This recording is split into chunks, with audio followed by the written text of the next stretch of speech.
British concert pianist and professor of piano Vanessa Latarche has performed extensively. She's in demand as an examiner and an adjudicator worldwide, and she's head of keyboard and chair of professional keyboard studies here at the Royal College of Music in London. And I'm delighted that she's joining me today for one of my classical conversations. Welcome. Thank you, Melanie. Lovely to be chatting here with you today. And you too. It's great. I'm going to start by asking you all about your musical education. How old you were when you started? What was the catalyst? Whether you come from a musical family? Right. Well, my mother actually is a piano teacher, and in fact she used to teach at the Junior Royal College of Music here years and years ago. But as a child, I suppose I started at the age of 9, which is quite late. It is, yes. Not, especially these days when people tend to start much younger.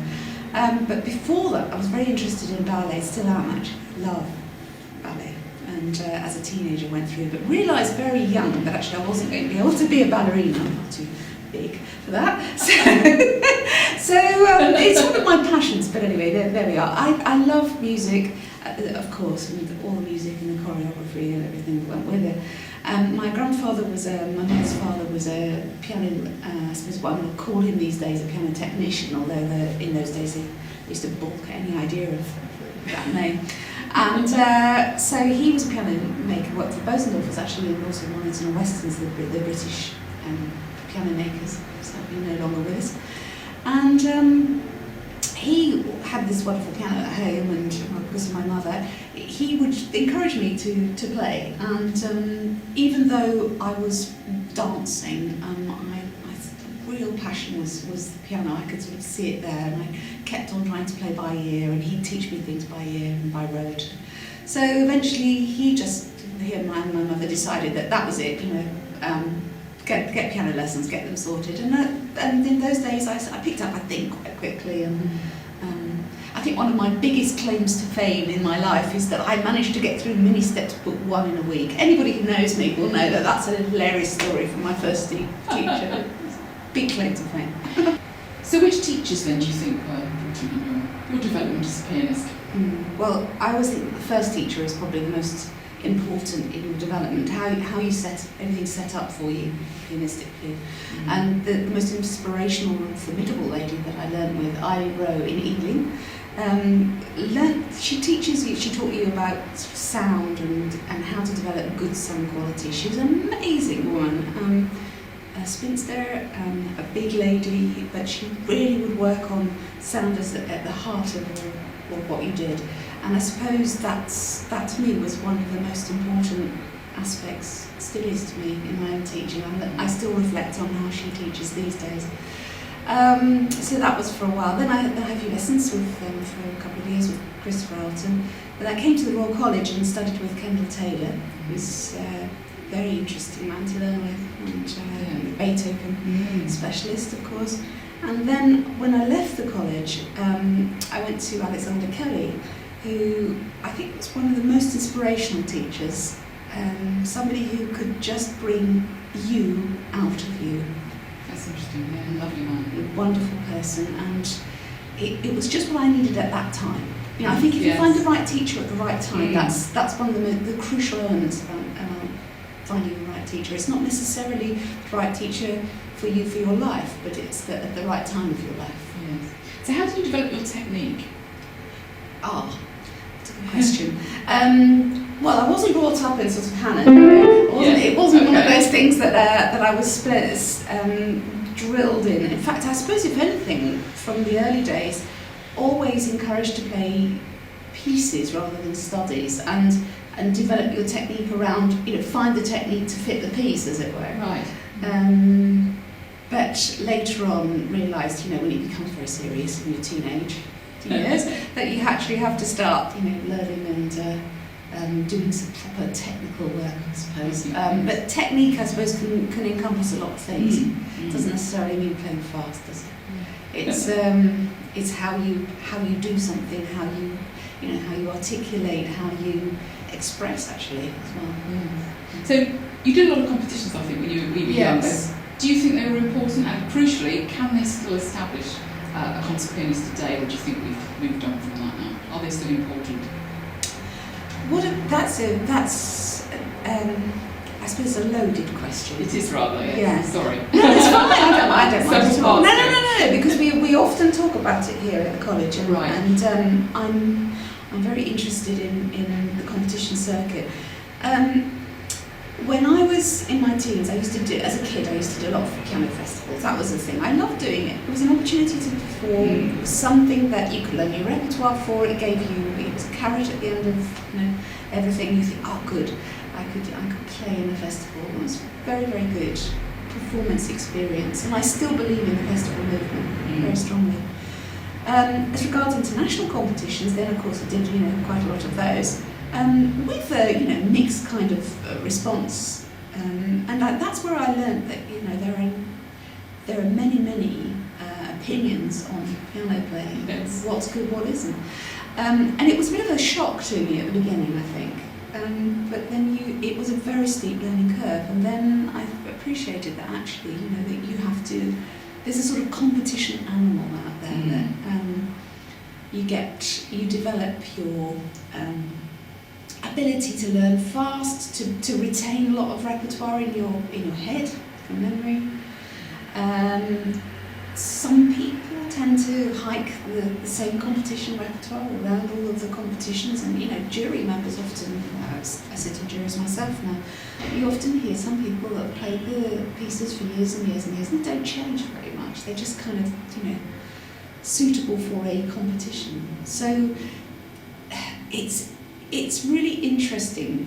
I do think the value of competition is important. I do think in a young professional pianist's life, the piano competition has its place. I think it's very important to try them. Not everybody will be successful, and often the most individual people are not successful. Yes, interesting. Yeah, but often they are.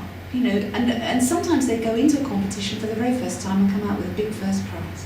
And that, you look at somebody like Pariah, for instance, who did that originally. And that does indeed in those days particularly launch careers. It still does to some extent if there's a very, very special personality behind the player. Yes. But there are many competition winners, and of course you're only as good as till the next competition and somebody else comes around and wins it. It still helps to launch solo careers, but you need much more versatility.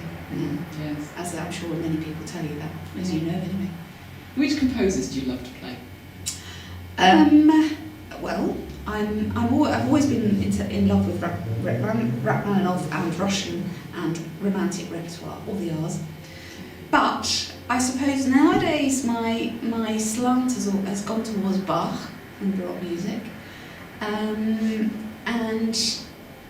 I've always been excited by fugues. I remember that. Yes, you do. Yes, you often play them. Yeah. It's just something. How funny that you remember that. Definitely. No, because I remember on Radio 3. It's be something strange in my brain. Well, they're not easy to remember. I don't. Well, no. I make no apologies for playing them with music either these days, just because. It's not a problem as long as you play well. What matters. But I'm absolutely fascinated by the texture, complexities, the way that they develop. It's not a form; it's a device, and how they build. And yes, sure. So yes, it's a big thing for me. Do you have a particular practice regime? Wow, what a good question. I used to have when I didn't have this job. Now with this job, which is full on, yes. I practice as and when I can. If I've got something really important coming up, I try and practice very early in the morning, so that at least I have a couple of hours of kind of me time and space in my head. Because balancing a lot of things as I do, it's important to I suppose be true to yourself to start with. Sure. Yeah. So the beginning of the day has always been a good time for me. So early in the morning before I come into the college. Or sometimes when I come in and put the blind down and say, go away for a bit, and I'm doing my stuff. That's it. And then occasionally late at night as well. But it is difficult to, and I always start with scales. If I do nothing else, I start with scales. Interesting. Yes, that's right.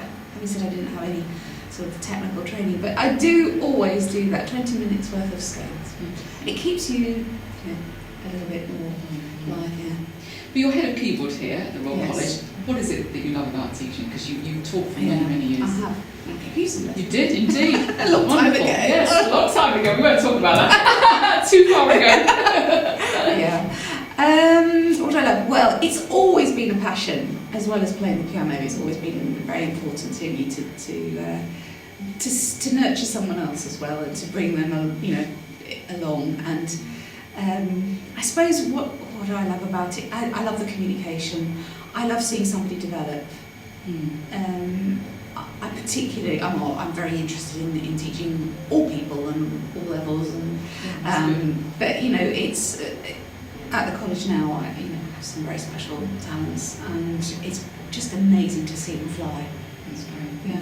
You're also vice chairman of Langlang's new music school in China, which Yes. is fantastic. Many congratulations. And you've worked a lot in the Far East. What are the differences in the approach to music between the Far East and here in the West? Well, first of all, it's a real privilege to be vice chairman of his school, because it's in Shenzhen. It's a piano school basically, Right. and you can imagine the facilities are marvellous, and the students are great. And it's only been going for 2 years. They're really developing, working well. And my role there is in a sort of advisory role, I suppose, to some extent, and I go and give classes and train teachers and help them develop. The work ethic in China, in the Far East in general, but particularly in China, is extraordinary. The students will practice for hours, even from little dots. So I see a big development in them very early. They go forward very fast. Technically, they move forward fast. What they need help with and advice in is, obviously, the big cultural divide, really. Yes. And I'm not saying that we know everything in the West. We don't. But we can learn a lot from them, because they have this tremendous sort of skill, and also a real facility for playing the piano. There's something about the work that they do that gives them tremendous amount of polish and sparkle and brilliance. Yes. What we can give is poetry, inspiration, culture, background, and so I suppose it's very interesting when you see students that come to the college, for instance, from different backgrounds, and they might come from a background where they have been maybe drilled, Yes. and not have quite so much exposure to art in college. And then you might have people from Europe, I don't know, from America maybe even, that have had a lot of exposure to art, culture, but maybe not and this is big generalisation, so don't quote me on this on anyone, but they may not have the same kind of discipline or have the same regime, as it were. And same as the Eastern European, they have both, this kind of tremendous determination and drive and technical foundation, with a huge foundation of culture. So, Interesting. when you get a combination of everything, then that's when you get the real Great students. stars. Yeah. What are you looking for when a young student comes to audition here? Potential. Now, how do you judge that? Really hard. Yes. I've thought about that long and hard for many, many years, and it's something that you still sit in an audition and you still think, goodness me, how far are they going to go? Yes. But you get no's for it, Melanie. Over the years. Yeah, you do, and you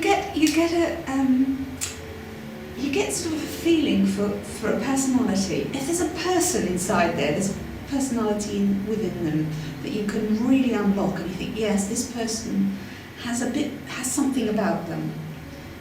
They might have entrepreneurial skills, or they might have something that's just a little different. And of course, we're looking for a basic level of great foundation as well. Too often you get people who are unaware of the standards now in an international institution such as this.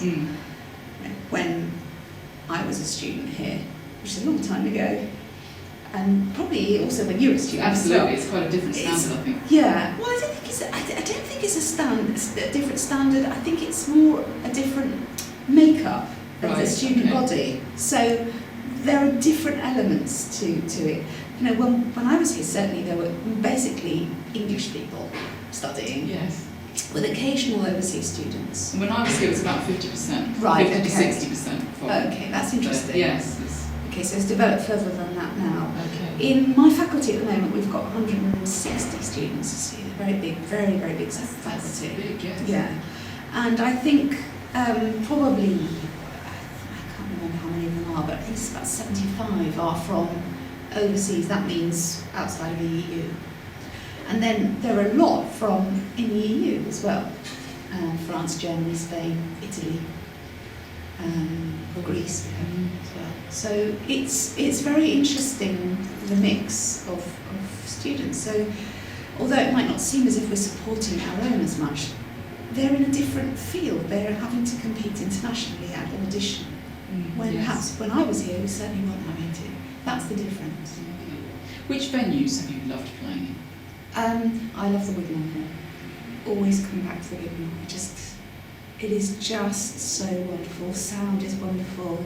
The feeling of intimacy, but it's big. It's the classic shoebox shape. It's the most wonderful, wonderful hall. What exciting plans have you got for the future?